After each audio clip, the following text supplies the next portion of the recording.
Welcome to The Explainer. Today we're diving into something you might have never even heard of, but it's a huge part of the U.S. tax system. We're talking about the ITIN. So what is it, who's using it, and what does it really tell us about the American economy? Let's get into it. And that really is the big question, right? I mean, you think about it. The Social Security number is, well, it's central to so much of American financial life. So what happens if you're legally required to file taxes, but you can't get one? How does that even work? Well, that's exactly the puzzle we're going to solve today. All right, here's how we're going to break it all down. First, we'll cover what an ITIN even is.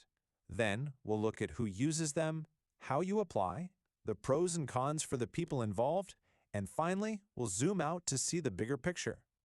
Okay, let's start with the basics. So let's get right to it. What is an ITIN? The full name is Individual Taxpayer Identification Number. And really, at its core, it's a tool for tax compliance. The IRS issues these for one very specific reason: to make sure people who can't get a Social Security number can still file their federal taxes, just like the law requires. And this is where people get tripped up, so it's a really key distinction to make.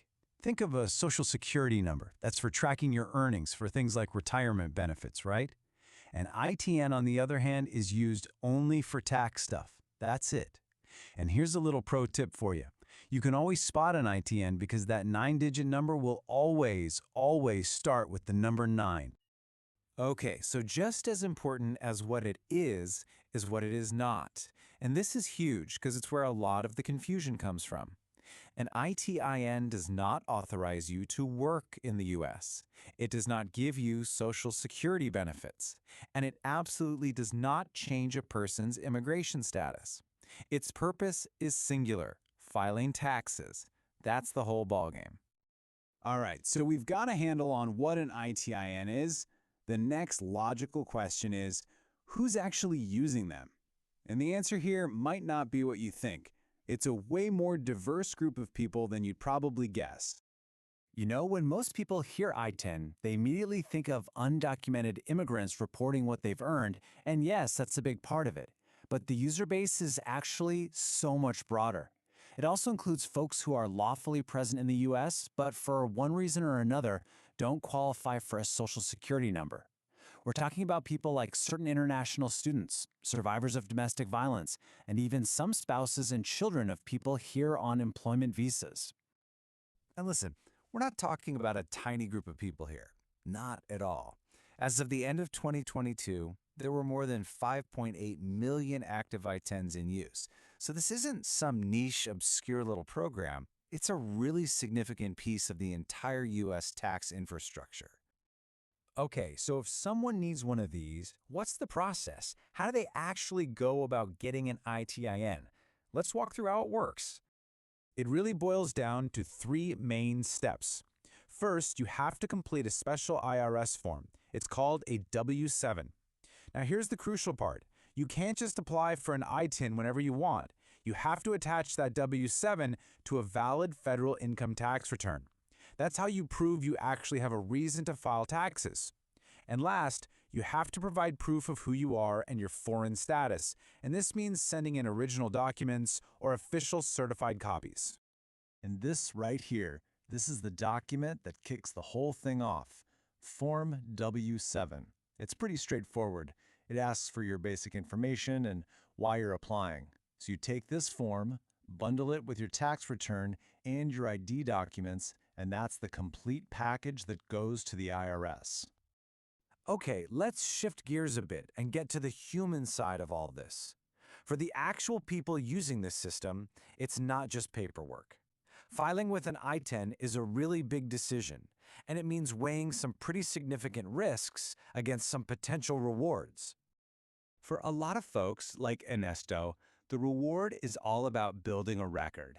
It's a way to formally prove, hey, I'm here, I'm contributing to the economy, and I'm complying with the law.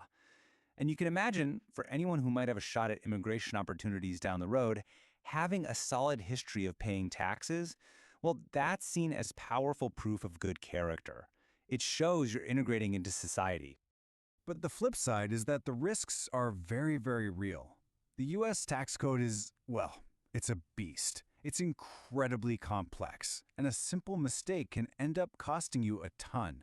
Take Rosa's story. The IRS mistakenly gave her a tax credit that she wasn't actually eligible for because she had an ITN, not a social security number. But when they figured out the mistake, she was on the hook for over $5,000. I mean, can you imagine? That's a devastating blow for a single mom making around $11,000 a year. And all this brings us to what is probably the #1 question on any applicant's mind. Is it safe?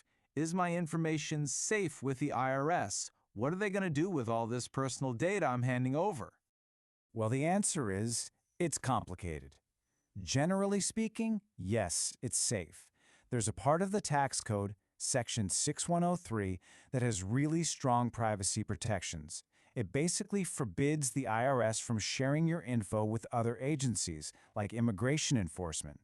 However, and this is a big however, that protection isn't absolute. There are exceptions. For certain tax-related issues, or if there's a court-ordered criminal investigation, they can share it. So while the safeguards are strong, it's not a 100% ironclad guarantee. All right, for our last section, let's zoom all the way out. What does this all mean for the bigger picture? Let's talk about the economic impact and the controversy that always seems to surround this program. Just look at this number for a second. $5.8 billion. Any guesses what that could be? That is the net contribution that ITN filers made to the U.S. economy. And that was just in 1 year, 2019. So we're talking about a massive economic footprint here. This money helps fund everything you can think of. Roads, schools, you name it. Now, as you can probably imagine, a program like this is pretty controversial. On one side, you have supporters who say it's an absolutely vital tool. It lets everyone who earns money here pay their fair share in taxes. They argue it helps people get into the financial system and shows they're committed to the U.S. But on the other side, critics see it very differently. They see it as a kind of loophole that gets around immigration policy. They bring up concerns about national security and about how complicated it makes things for the IRS.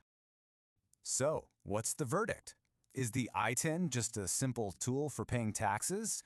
Is it a lifeline for families who are trying to build a future?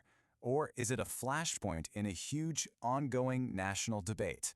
Well, as we've seen today, the real answer is it's all three. It's just a 9-digit number, but it tells a massive story about work, identity, and what it means to contribute in America today. Thanks for tuning in.